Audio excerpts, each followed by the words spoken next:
एक दिन रथ पर सवार होकर के कहीं जा रहे थे राजा परीक्षित, तो रास्ते में देखते हैं कि एक बैल देवता मार्ग पर खड़े हैं और एक काला काला बेस वाला हाथ में तलवार लेकर के खड्ग लेकर के उन बैल देवता के चरणों पर प्रहार कर रहा। 3 चरण काट दिया, चौथा भी काटने जा रहा है। कुछ दूर पर देखे तो गौ माता रो रही थी, उनका बछड़ा भी उनके पास नहीं था। ऐसा लग रहा था कई दिनों से भोजन नहीं किया है, चारा नहीं ग्रहण किया। नेत्रों से अश्रु गिर रहे हैं, बैल देवता मलमूत्र का परित्याग कर रहे हैं। बड़े चिंतित राजा परीक्षित मन में विचार करने लगे। धर्मः पदैकैन चरन् भिक्षायामुपलभ्यगाम प्रक्षति स्माश्रुवदना विवत्सामिव मातरम। और पृथ्वी जो गौ माता है वो रो रो करके यही कह रही थी कि भगवान श्री कृष्ण जब से इस धराधाम को छोड़ करके गए हैं तब से इस अधर्मी विधर्मी कलयुग ने हम सबका जीना हराम कर दिया है, जीने नहीं दे रहा है कि हम सब सुकून की सांस ले सके। राजा परीक्षित ने सुना कि हमारे राज्य में गौ माता दुखी है, बैल देवता दुखी हैं, जिनके कुल की रक्षा करने के लिए भगवान श्री कृष्ण स्वयं आए और जिन गायों की रक्षा करने के लिए भगवान का एक नाम गोपाल पड़ गया। आगे गैया पाछे ग्वाल गावे मृदुबानी रे। ऐसे कुल परंपरा का निर्वाह करने वाले राजा परीक्षित के राज्य में इस प्रकार से अत्याचार की गौ माता दुखी है, मुझे तो नर्क में भी जगह नहीं मिलेगी। बड़ी पीड़ा हुई, बड़ी दुखी हो गए बंधु माताओं, बड़े कष्ट में आ गए। और राजा परीक्षित बोल पड़े, कस्त्वम् अक्षरणे लोके बलाध्यस्य बलान् बली नरदेवोऽसि वेषेण नटवत्कर्मणा द्विजः। अरे तू कौन है जो बलवान होकर के भी मेरे राज्य के दुर्बल प्राणियों को बलपूर्वक मार रहा है? तूने नट की भांति वेश तो राजा का बना रखा है, परंतु कर्म से तुम बड़े नीच जान पड़ते हो। तुम कौन हो? कृपा करके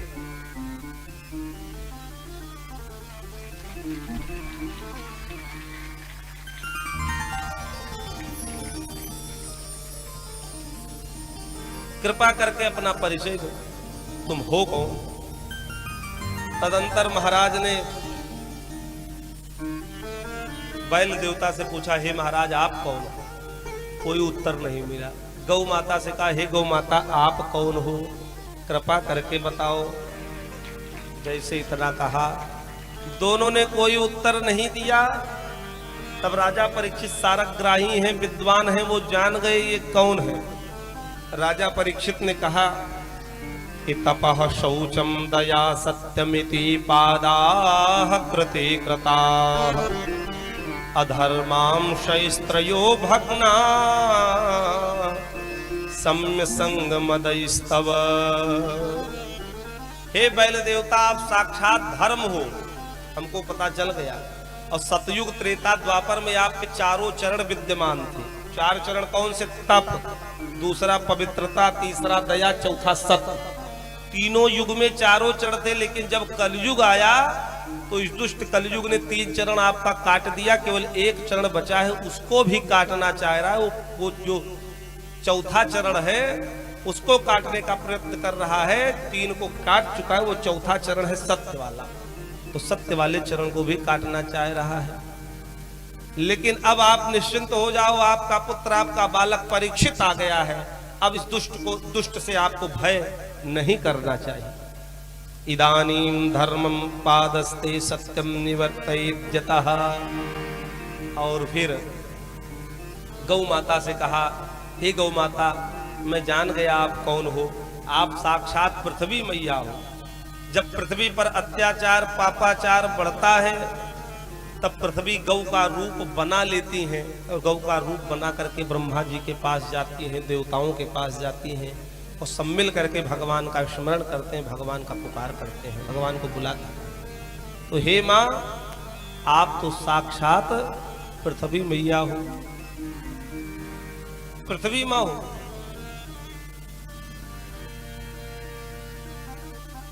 कहा इस पृथ्वी का एक नाम और है, एक तो पृथ्वी है ही है, दूसरा एक नाम है मेदनी। इसका नाम मेदनी भी पड़ा। मेदनी क्यों पड़ा? कहा मधुकैटभ के मेद से ये सन गई थी पृथ्वी, रक्त से, मांस से, मज्जा से, इसलिए इसको मेदनी भी कहते हैं।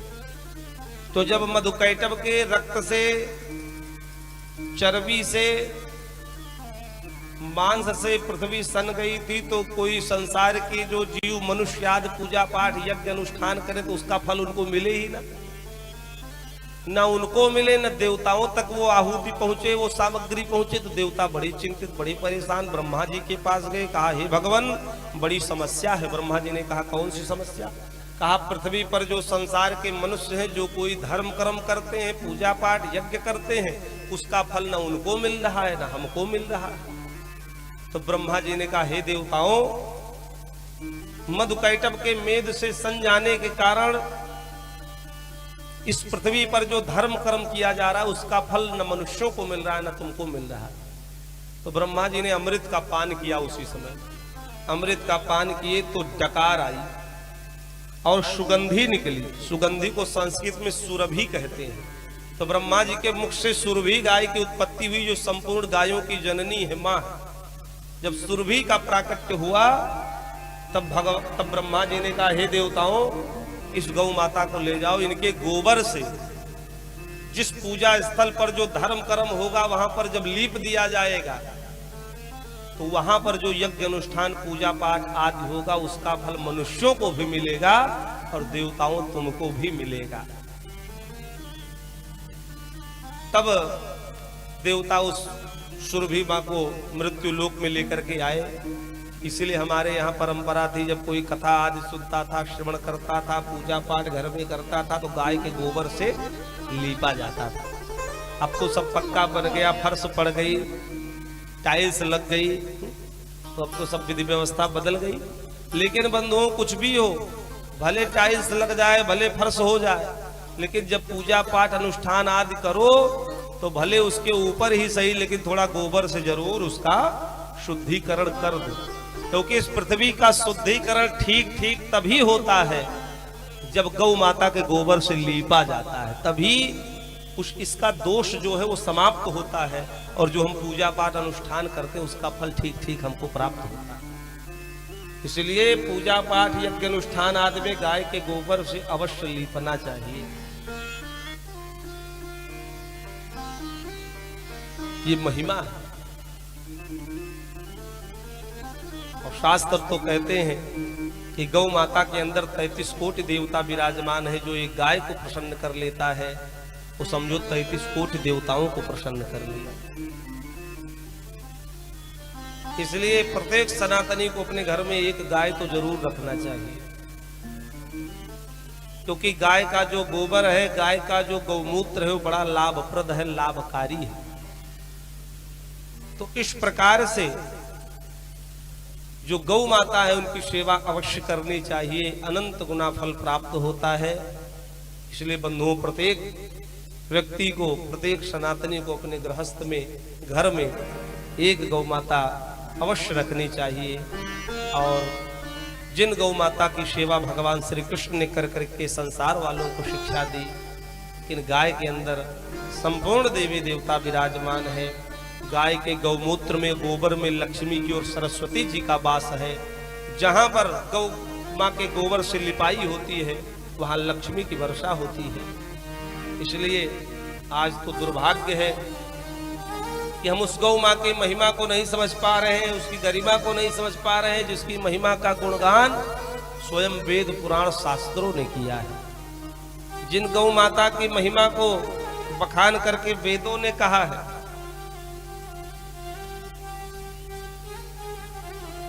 दूध दही और घी की बात छोड़ दीजिए, आज इतना गौवंश ही नहीं बचा है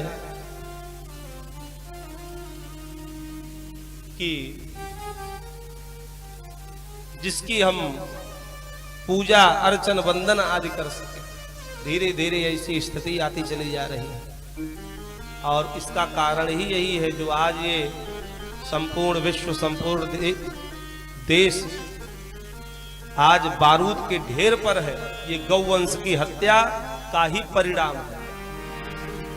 जब तक इस देश में गौ के ऊपर अत्याचार पापाचार होता रहेगा तब तक देश में शांति नहीं आ सकती, अशांति और क्रांति बनी ही रहेगी। इसलिए देश को, परिवार को, समाज को अगर स्वस्थ, प्रसन्न, आनंदित रहना है तो गौ माता की सेवा करना ही पड़ेगा, गौवंश की रक्षा करना ही पड़ेगा। लोग दुकान, प्रतिष्ठान आदि दूर दूर बनाते हैं, जाते हैं 10, 20, 25, 30 किलोमीटर दूरी पर, तो गौशाला भी दूरी पर सामूहिक हो सकती है, बन सकती है सहयोग से। अगर गृहस्थ में रखने की शक्ति सामर्थ्य न हो प्रत्येक व्यक्ति को, और उनकी सेवा करके गाय का गोबर, दूध, दही, घी आदि की प्राप्ति की जा सकती है। अगर गाय की सेवा नहीं कर सकते तो जहां गौशाला आदि हो वहां कुछ न कुछ दान पुण्य कर देना चाहिए, चारे का प्रबंध कर देना चाहिए, चूनी चोकर का प्रबंध कर देना चाहिए, जिससे हमारी गौ सेवा होती रहे। तो इस प्रकार से बंधु, पृथ्वी मैया स्वयं गौ का रूप बना करके और प्रकट हो करके नेत्रों में अश्रु विद्यमान है। राजा परीक्षित कहते, हे माँ, आप स्वयं पृथ्वी मैया हो, गौ का रूप बना करके आई हो, क्योंकि पृथ्वी पर जब अत्याचार पापाचार होता है तो आप गौ का रूप बना करके प्रकट होती हो।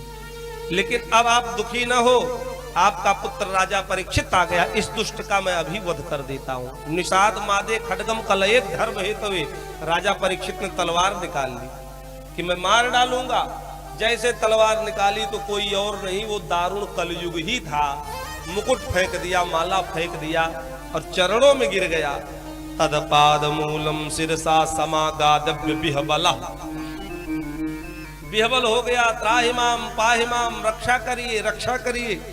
जैसे शरण में आया तो राजा परीक्षित तलवार नीचे कर लिए, रुक गए, सोचने लगे शरण में यदि शत्रु भी आ जाए तो उसको भी क्षमा कर देना चाहिए, यही नीति है। शरणागत पहुंचे तजहि निज अनहित अनुमान, ते नर पावर पाप में तिन्हें विलोकत हान। शरण में आए हुए जीव को अगर कोई क्षमा नहीं करता तो उसको हानि का सामना करना पड़ता है। इसलिए क्षमा धर्मा, क्षमा सत्यम, क्षमा दानम, क्षमा यशः। राजा परीक्षित रुक गए और कहते हैं, कलयुग तुम मेरी शरण में आ गए हो, इसलिए मैं तुमको मारूंगा नहीं अब, लेकिन तुम मेरे राज्य को छोड़ करके कहीं अन्यत्र चले जाओ, दूर चले जाओ, क्योंकि तुम मेरे राज्य में रहोगे तो चोरी, बेईमानी, छल कपट आदि बढ़ जाएगा और ये निरपराध जो गौ माता आदि है इनको कष्ट मिलेगा, सज्जन दुखी रहेंगे। इसलिए तुम भैया यहाँ से दूर चले जाओ, हम तुम्हारे प्राणों की रक्षा कर दे रहे, तुमको मारेंगे नहीं। जैसे इतना कहा तो कलयुग था, चरणों में गिर करके कहता है, महाराज आप चक्रवर्ती सम्राट हो, पूरी दुनिया में एक छत्र आपका राज्य है, मैं कहाँ चला जाऊं, जहां जाऊंगा तहां आप ही का तो राज्य रहेगा। इसलिए महाराज हमको कुछ स्थान दे दीजिए, हम उसी स्थान में रहेंगे, अन्यत्र कहीं नहीं जाएंगे। तो राजा परीक्षित को बात सही लगी, उन्होंने सोचा कुछ स्थान दे देते हैं कलयुग को, उसी स्थान पर रहेगा, अन्यत्र नहीं जाएगा। तब राजा परीक्षित ने कलयुग को 4 स्थान दिया। अभ्यर्थितस्तदा तस्मै स्थानानि कलये ददौ, जूतं पानं स्त्रियः सूना, यत्रा धर्मश्चतुर्विधः। पहला स्थान दिया जहां पर जुआ खेला जाता है कलयुग, वहां तुम्हारा वास होगा। दूसरा जहां मदिरा का पान होता है, शराब आदि पी जाती है, वहां कलयुग तुम्हारा वास होगा। हमारे शास्त्रों में बताया गया पंच महापातकान, 5 महापाप होते। वैसे तो जो गलत काम करे सो सब पाप ही है, लेकिन पापों का भी बाप पंच महापाप। जो 5 महापाप है उसको महापाप कहा जाता है। पहला ब्रह्म हत्या, अगर किसी के द्वारा ब्रह्म हत्या हो जाए तो ये भी महापाप होता है। दूसरा, शराब पीना, शराब पीना भी ये महापाप की श्रेणी में आता है। और शास्त्र तो यहां तक कहते हैं जिस पात्र में शराब रखी गई हो उस पात्र को अगर 12 वर्ष तक गंगा में डुबो करके रखो और पुनः निकाल लो तो सोचो ये पवित्र हो गई, तो पात्र 12 वर्ष गंगा में रखने के बाद भी पवित्र नहीं होता। गंगा जल को भी अपवित्र करने की शक्ति शराब में, अगर गंगा जल भी स्पर्श हो जाए तो वो भी अपवित्र हो जाता है। तो शराब पीना भी सबसे बड़ा पाप है। तो दूसरा सबसे बड़ा पाप है शराब पीना। और तीसरा स्वर्ण चोरी, सोना आदि चुराना भी, ये भी बड़ा पाप, ये भी महापाप होता है। जो स्वर्ण आदि की चोरी करता है उसके नख विगलित हो जाते, उसको कुष्ठ रोग हो जाता है। और जो चौथा महापाप है गुरुवांगना गमन, गुरु की पत्नी, बड़े भाई की पत्नी, फूफा मामा की पत्नी आदि के साथ जो व्यभिचार आदि करता है वो भी महापापी होता है। और पांचवा, जो इन चारों के साथ उठता बैठता बोलता चलता फिरता, जो इनके संगति में रहता है वो भी उतने बड़ा पापी है जितने ये चारों हैं। तो ये पंच महापातकान, ये 5 महापाप बताए गए। तो राजा परीक्षित ने दूसरा स्थान कलयुग को दिया, जहां मदिरा का सेवन होता है वहां कलयुग तुम्हारा वास होगा। और तीसरा स्थान दिया स्त्री संग वैश्यागमन, जहां पर लोग अपनी सुलक्षणा पत्नी का परित्याग करके वैश्यागमन आदि करते हैं, वहां भी कलयुग तुम्हारा वास होगा। और चौथा स्थान दिया जहां हिंसा होती है, निरपराध जीव जंतुओं को जहां मारा जाता है, जहां वध किया जाता है अपने स्वार्थ के लिए, कहा वहां भी कलयुग तुम्हारा वास होगा। 4 स्थान दिया, कलयुग चरणों में गिर गया। पुनश्च याचमानाय जात रूप मदात प्रभु, हे महाराज हमारी फैमिली थोड़ा बड़ी है, 4 कमरे में बात नहीं बनेगी, एक आध रूम और बढ़ा दीजिए। जब पुनः याचना की तब राजा परीक्षित ने 5वां स्थान दिया। ततो नृतम मदम कामम रजो वैरम च पंचमम, 5वां स्थान दिया जहां स्वर्ण, जो अधर्म की कमाई गई आभूषण स्वर्ण आदि होंगे, उस अधर्म के कमाई गई सोने में भी कलयुग तुम्हारा वास होगा।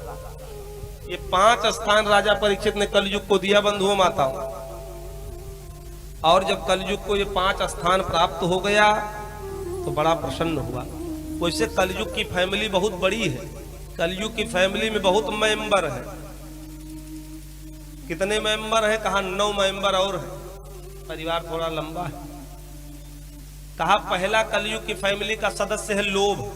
अगर अत्यधिक लोभ की प्रवृत्ति बढ़ी हुई है तो समझो कलयुग की फैमिली के सदस्य बने हुए हो, परिवार के एक सदस्य आप भी हो। दूसरा, असत्य भाषण, कोई बहुत झूठ बोलता हो, झूठ फरेब करता हो, तो समझो वो भी कलयुग के परिवार का सदस्य है।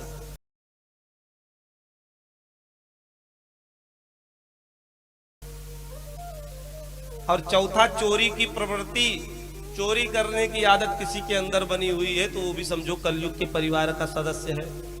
चौथा, अनाचार, दूसरे को बिना मतलब के सताना, ये भी कलयुग की फैमिली का सदस्य है। 5वां, अहंकार। 6ठा, दरिद्र व्यवहार। 7वां, कपट। 8वां, क्लेश। और 9वां, दम। ये कलयुग की फैमिली के 9 सदस्य हैं। अगर इनमें से एक भी हमारे और आपके पास विद्यमान है तो समझो इस शरीर में, हृदय रूपी घर में कलयुग को एक कमरा हमने और आपने दे रखा है। इसलिए समय अच्छा है, अवसर अच्छा है, आज ही उस रूम को खाली कर डालो और हृदय को पावन पवित्र निर्मल बना लो। कलयुग की फैमिली को बाहर भगा दो और भगवान को हृदय में बैठा लो, भगवान का दर्शन करो। तो राजा परीक्षित ने कलयुग को कितना स्थान दिया? 5 स्थान दिया। कलयुग प्रसन्न हो गया, उन्हीं 5 में जाकर के विराजमान हो गया। 5 से 500, 500 से 5000, 5000 से 5 लाख स्थान उसने बना लिया। धीरे धीरे इतना विस्तार हुआ कि कलयुग का बोलबाला हो गया। तो इस प्रकार से बंधुओं माताओं, जब कलयुग को ये स्थान प्राप्त हो गया, राजा परीक्षित अपने राज्य में आ गए। राजा परीक्षित बड़े सारग्राही हैं, वो जानते हैं कलयुग के अंदर तमाम अवगुण हैं, लेकिन एक सबसे बड़ा गुण कलयुग के अंदर क्या है, जो सतयुग त्रेता द्वापर में हजारों वर्ष तपस्या करने से जो फल मिलता था, वही फल कलयुग में मात्र हरि नाम संकीर्तन करने से, भगवान का भजन करने से वही फल मिल जाएगा।